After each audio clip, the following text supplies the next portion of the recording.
इस वीडियो में हम लोग क्लास 10th के संस्कृत के इम्पोर्टेंट क्वेश्चन को देखेंगे जो 100% आपके एग्जाम में आएगा ही। एग्जाम देने के बाद वीडियो को देखकर आप मिला लीजिएगा कि कितना इसमें से प्रश्न आया था और कितना प्रश्न नहीं आया था। चलिए, इसमें जितना भी प्रश्न हम लिए हैं सब इम्पोर्टेंट क्वेश्चन है जो निश्चित रूप से आपके एग्जाम में आएगा ही आएगा। तो चलिए क्वेश्चन नंबर 1 को देखते हैं। क्वेश्चन नंबर 1 में हम लोग देखेंगे कि दिया है भवत शब्द के भवत शब्द के षष्ठी बहुवचन का रूप क्या होगा। तो इस प्रश्न का सही उत्तर होगा ऑप्शन नंबर डी, भवताम। चलिए फिर 2 नंबर क्वेश्चन को देखते हैं। तिष्ठति में धातु क्या है। तो इस प्रश्न का सही उत्तर होगा ऑप्शन नंबर ए। चलिए फिर आगे वाला क्वेश्चन देखते हैं 3 नंबर। तुमुन प्रत्यय से बना अवयव कौन सा है। तो इस प्रश्न का सही उत्तर होगा ऑप्शन नंबर बी। चलिए फिर आगे वाला क्वेश्चन देखते हैं। राघव में कौन सा तद्धित प्रत्यय है। तो इस प्रश्न का सही उत्तर होगा ऑप्शन नंबर सी। चलिए फिर आगे वाला क्वेश्चन देखते हैं 5 नंबर। निपुणा में कौन सा स्त्री प्रत्यय है। तो इस प्रश्न का सही उत्तर होगा ऑप्शन नंबर डी, टाप। चलिए फिर आगे वाला क्वेश्चन देखते हैं क्वेश्चन नंबर 6 में। चलिए देखिए, व्याघ्र पथिक कथा किस ग्रंथ से संकलित है। तो इस प्रश्न का सही उत्तर होगा ऑप्शन नंबर ए, हितोपदेश। चलिए फिर 7 नंबर क्वेश्चन को देखते हैं। बाघ के हाथों में क्या था। तो इस प्रश्न का सही उत्तर होगा ऑप्शन नंबर सी, कुश। चलिए फिर आगे वाला क्वेश्चन देखते हैं 8 नंबर। व्याघ्र पथिक कथा में कुत्र तव कंकड़म किसका कथन है। तो इस प्रश्न का सही उत्तर होगा ऑप्शन नंबर बी, पथिक का। चलिए फिर आगे वाला क्वेश्चन 9 नंबर को देखते हैं। किसके बिना ज्ञान भार है। तो इस प्रश्न का सही उत्तर होगा ऑप्शन नंबर ए, क्रिया के बिना। चलिए फिर आगे वाला क्वेश्चन देखते हैं 7 नंबर क्वेश्चन में। चलिए 10 नंबर क्वेश्चन को हम देखते हैं। साधु का स्त्रीलिंग रूप क्या होगा। तो इस प्रश्न का सही उत्तर होगा ऑप्शन नंबर डी, साध्वी। चलिए फिर 11 नंबर क्वेश्चन को देखते हैं। अलसा नाम कथा का समस्त पद क्या होगा। तो इस प्रश्न का सही उत्तर होगा ऑप्शन नंबर सी, अलस कथा। चलिए फिर आगे वाला क्वेश्चन देखते हैं 12 नंबर प्रश्न में दिया है तन्मध्य पद में कौन सी संधि है। तो इस प्रश्न का सही उत्तर होगा ऑप्शन नंबर ए, स्वर। चलिए फिर आगे वाला क्वेश्चन देखते हैं। मुनिरयम में किन किन वर्णों की संधि हुई है। तो इस प्रश्न का सही उत्तर होगा ऑप्शन नंबर डी, विसर्ग प्लस अ। चलिए फिर आगे वाला क्वेश्चन 14 नंबर देखते हैं कि पित्रादेश का सही संधि विच्छेद क्या है। तो इस प्रश्न का सही उत्तर होगा ऑप्शन नंबर ए, पितृ प्लस आदेश। चलिए फिर आगे वाला क्वेश्चन देखते हैं हम 15 नंबर क्वेश्चन में नि प्लस रोग की संधि क्या होगी। तो इस प्रश्न का सही उत्तर होगा ऑप्शन नंबर ए, निरोग। चलिए फिर आगे वाला 16 नंबर क्वेश्चन को हम लोग देखेंगे कि नरेश किस संधि का उदाहरण है। तो इस प्रश्न का सही उत्तर होगा ऑप्शन नंबर बी, स्वर। चलिए फिर आगे वाला क्वेश्चन देखते हैं 17 नंबर। किस समास का प्रथम पद नकारात्मक होता है। तो इसका सही उत्तर होगा ऑप्शन नंबर सी, नैयर समास का। चलिए फिर आगे वाला क्वेश्चन देखते हैं 18 नंबर प्रश्न में है कि वही अवय के योग में कौन सी विभक्ति होती है। तो इस प्रश्न का सही उत्तर होगा ऑप्शन नंबर ए, पंचमी। चलिए फिर आगे वाला क्वेश्चन देखते हैं। भित्रार्थनाम भयेतु किस सूत्र का उदाहरण कौन सा वाक्य है। तो इस प्रश्न का सही उत्तर होगा ऑप्शन नंबर सी, बाल सर्पता विभेति। चलिए फिर आगे वाला क्वेश्चन देखते हैं हम लोग 20 नंबर में। 20 नंबर प्रश्न में दिया है कि वि उपसर्ग किस शब्द में है। तो इस प्रश्न का सही उत्तर होगा ऑप्शन नंबर बी, विवाह। चलिए फिर आगे वाला क्वेश्चन देखते हैं 21 नंबर। स्वर्णमय पात्र से किसका मुंह ढका हुआ है। तो इस प्रश्न का सही उत्तर होगा ऑप्शन नंबर बी, सत्य का। चलिए फिर आगे वाला क्वेश्चन देखते हैं 22 नंबर क्वेश्चन को हम लोग देखेंगे। 22 नंबर क्वेश्चन में है कि चंचला पद में कौन सी संधि है। तो इस प्रश्न का सही उत्तर होगा ऑप्शन नंबर ए, व्यंजन संधि। चलिए फिर 23 नंबर क्वेश्चन को देखते हैं। किसमें पद अपनी अपनी विभक्तियों को छोड़कर मिल जाते हैं। तो इस प्रश्न का सही उत्तर होगा ऑप्शन नंबर बी, समास में। चलिए फिर आगे वाला क्वेश्चन देखते हैं। प्रजातंत्रम का विग्रह क्या होगा। तो इस प्रश्न का सही उत्तर होगा ऑप्शन नंबर ए, प्रजानाम तंत्रम। चलिए फिर आगे वाला क्वेश्चन देखते हैं 25 नंबर में। 25 तो वैसे ही कट गया है। चलिए फिर भी देखते हैं, पृथक अवयव के युग में कौन सी विभक्ति नहीं होती है? तो इस प्रश्न का सही उत्तर होगा ऑप्शन नंबर बी, पंचमी। चलिए फिर आगे वाला क्वेश्चन देखते हैं, 26 नंबर। यस्य च भावेन भाव लक्षणम सूत्र का उदाहरण वाक्य है। तो इस प्रश्न का सही उत्तर होगा ऑप्शन नंबर सी, उदिते सूर्य स गृहम गतः। चलिए फिर आगे वाला 27 नंबर क्वेश्चन को देखते हैं, निक्सा अवयव के युग में कौन सी विभक्ति होती है? तो इस प्रश्न का सही उत्तर होगा ऑप्शन नंबर डी, द्वितीया। चलिए फिर आगे वाला क्वेश्चन देखते हैं, 28 नंबर क्वेश्चन में हम लोग देखेंगे कि संभवम पद में कौन सा उपसर्ग है? तो इस प्रश्न का सही उत्तर होगा ऑप्शन नंबर ए, सम। चलिए फिर 29 नंबर क्वेश्चन को देखते हैं, धनुषा में मूल शब्द क्या है? तो इस प्रश्न का सही उत्तर होगा ऑप्शन नंबर बी, धनुष। चलिए फिर आगे वाला क्वेश्चन 30 नंबर देखते हैं, अस्थि किस धातु का रूप है? तो इस प्रश्न का सही उत्तर होगा ऑप्शन नंबर ए, अस। चलिए फिर आगे वाला क्वेश्चन हम लोग देखेंगे 31 नंबर क्वेश्चन में, तस्मीन पद का मूल रूप है। तो इस प्रश्न का सही उत्तर होगा ऑप्शन नंबर ए, तत्। चलिए फिर 32 नंबर क्वेश्चन को देखेंगे, निवेदनम पद में कौन उपसर्ग है? तो इस प्रश्न का सही उत्तर होगा ऑप्शन नंबर डी, नी।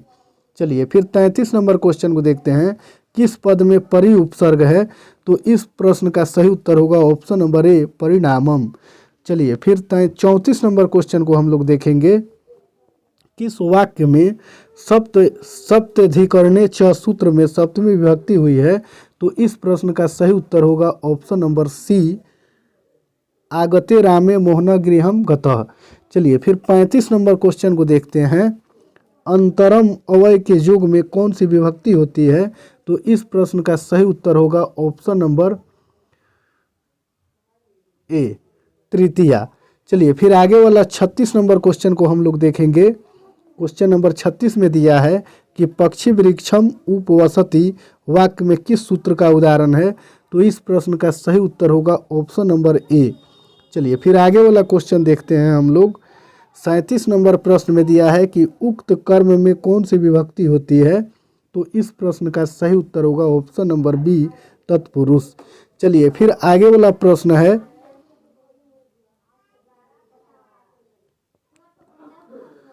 सॉरी 37 नंबर क्वेश्चन में है कि उक्त कर्म में कौन सी विभक्ति होती है? तो इस प्रश्न का सही उत्तर होगा ऑप्शन नंबर बी, प्रथमा। चलिए फिर 38 नंबर क्वेश्चन को देखते हैं, नीलकंठ में कौन सा समास है? तो इस प्रश्न का सही उत्तर होगा ऑप्शन नंबर सी, बहुव्रीहि। चलिए फिर आगे वाला 39 नंबर क्वेश्चन देखते हैं, किस पद में द्विगु समास है? तो इस प्रश्न का सही उत्तर होगा ऑप्शन नंबर डी, सप्तपदी।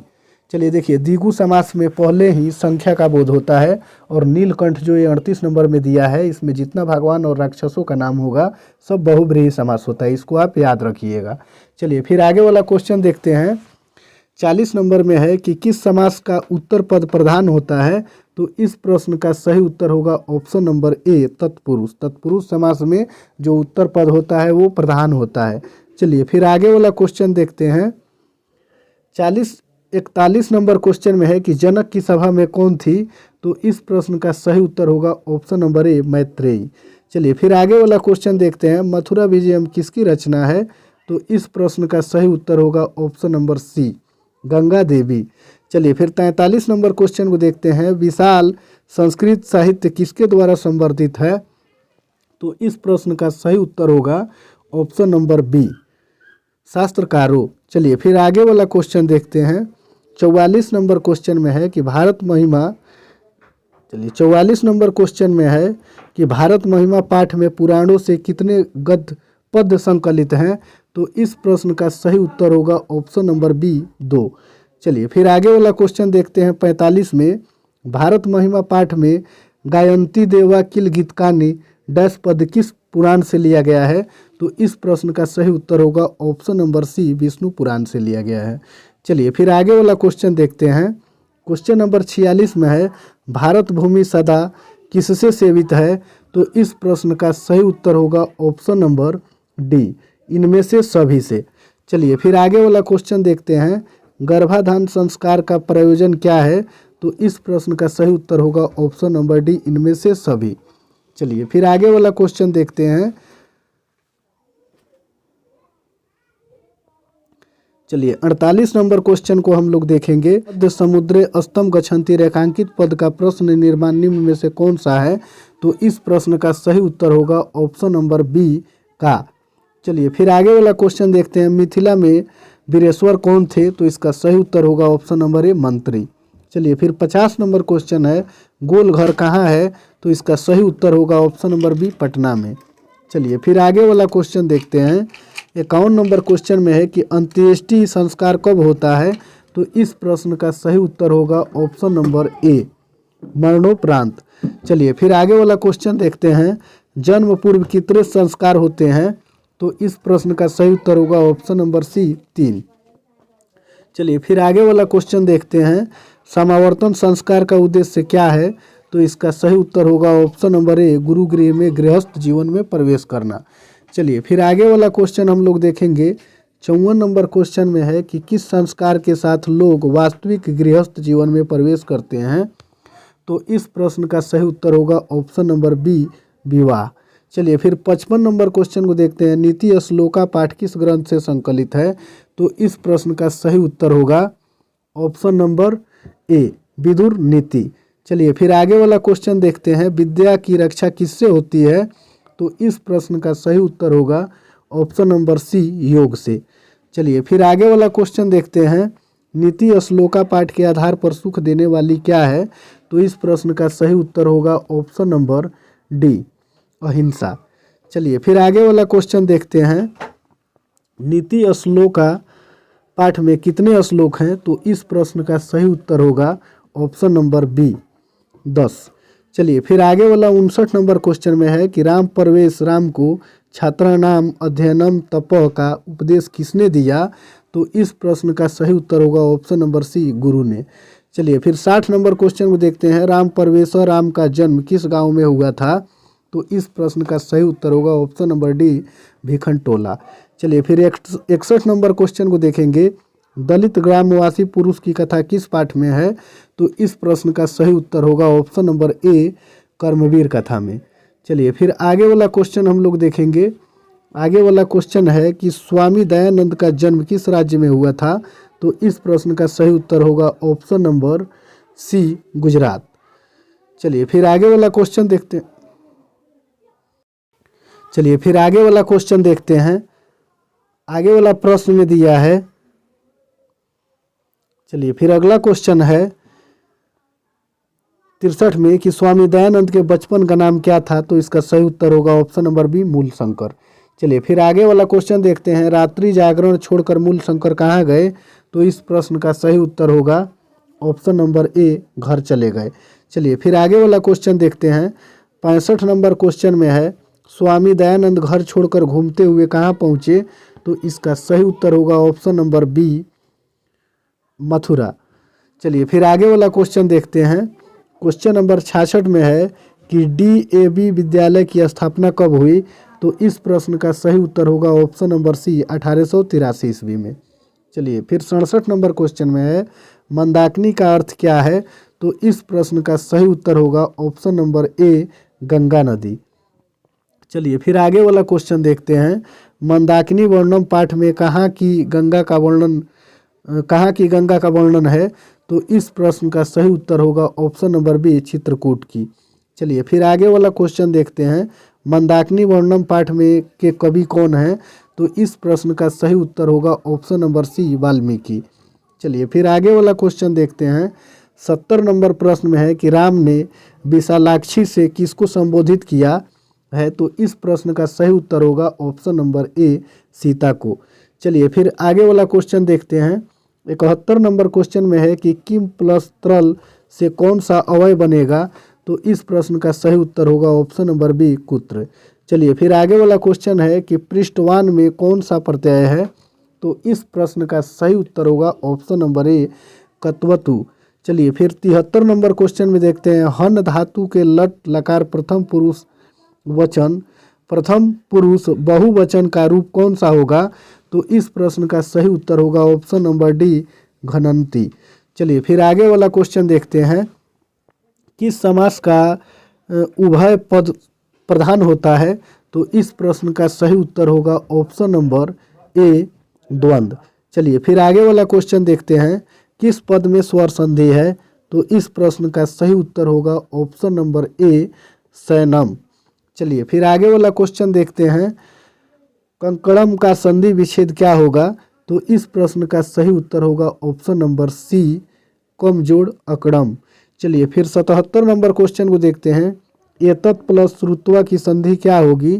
तो इस प्रश्न का सही उत्तर होगा ऑप्शन नंबर सी, एत श्रुत्वा। चलिए फिर आगे वाला क्वेश्चन देखते हैं, कर्णस्य दानवीरता पाठ किस ग्रंथ से संकलित है? तो इस प्रश्न का सही उत्तर होगा ऑप्शन नंबर ए, कर्णभार रूपक से। चलिए फिर आगे वाला क्वेश्चन हम लोग देखेंगे, 79 नंबर क्वेश्चन में है, वास्तव में अशांति के कितने कारण हैं? तो इस प्रश्न का सही उत्तर होगा ऑप्शन नंबर ए, 2। चलिए फिर 80 नंबर क्वेश्चन को देखते हैं, शास्त्रकारा पाठ किस शैली में है? तो इस प्रश्न का सही उत्तर होगा ऑप्शन नंबर बी, प्रश्नोत्तर। चलिए फिर आगे वाला 81 नंबर क्वेश्चन को देखते हैं, मथ जोड़ कत्वा से कौन सा अवयव बनेगा? तो इस प्रश्न का सही उत्तर होगा ऑप्शन नंबर बी, मथित्वा। चलिए फिर 82 नंबर क्वेश्चन को देखते हैं, सर्वदा में कौन सा तद्धित प्रत्यय है? तो इस प्रश्न का सही उत्तर होगा ऑप्शन नंबर सी, दा। चलिए फिर आगे वाला क्वेश्चन देखते हैं कि रजक का स्त्रीलिंग रूप क्या होगा? तो इस प्रश्न का सही उत्तर होगा ऑप्शन नंबर डी, रजकी। चलिए फिर 84 नंबर क्वेश्चन को देखते हैं, अनो अनयान डैश महियान पदांश के रिक्त स्थान में कौन सा पद होगा? तो इस प्रश्न का सही उत्तर होगा ऑप्शन नंबर ए, महतो। चलिए फिर 85 नंबर क्वेश्चन को देखते हैं, मंगलम पाठ में कितने मंत्र हैं? तो इस प्रश्न का सही उत्तर होगा ऑप्शन नंबर बी, 5। चलिए फिर 86 नंबर क्वेश्चन को देखते हैं, पटना में हमेशा युद्ध, आग और बाढ़ का भय रहेगा, किसने कहा था? तो इस प्रश्न का सही उत्तर होगा ऑप्शन नंबर ए, भगवान बुद्ध ने कहा था। चलिए फिर आगे वाला क्वेश्चन देखते हैं, 87 नंबर क्वेश्चन में, काव्य मीमांसा के कवि कौन है? तो इस प्रश्न का सही उत्तर होगा ऑप्शन नंबर बी, राजशेखर। देखिए इसमें जितना हम प्रश्न बता रहे हैं सब इम्पोर्टेंट क्वेश्चन है, आप इसको कंप्लीट करके ही एग्जाम में जाइएगा। चलिए फिर 88 नंबर क्वेश्चन को देखते हैं, अलस कथा पाठ किस ग्रंथ से संकलित है? तो इस प्रश्न का सही उत्तर होगा ऑप्शन नंबर सी, पुरुष परीक्षा। चलिए फिर आगे वाला क्वेश्चन देखते हैं, अलस कथा कैसी कथा है? तो इस प्रश्न का सही उत्तर होगा ऑप्शन नंबर